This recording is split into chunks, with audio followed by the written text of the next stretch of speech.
If math makes you yawn but you want to ace your exams, then stick around. We're diving into the modulus function.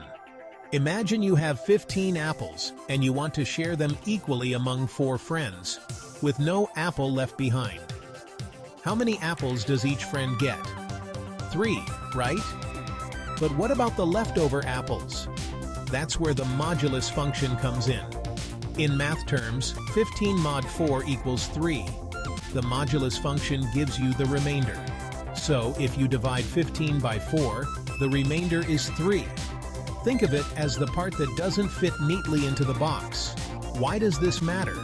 Well, it's super handy in computer science, for example, to find out if a number is even or odd.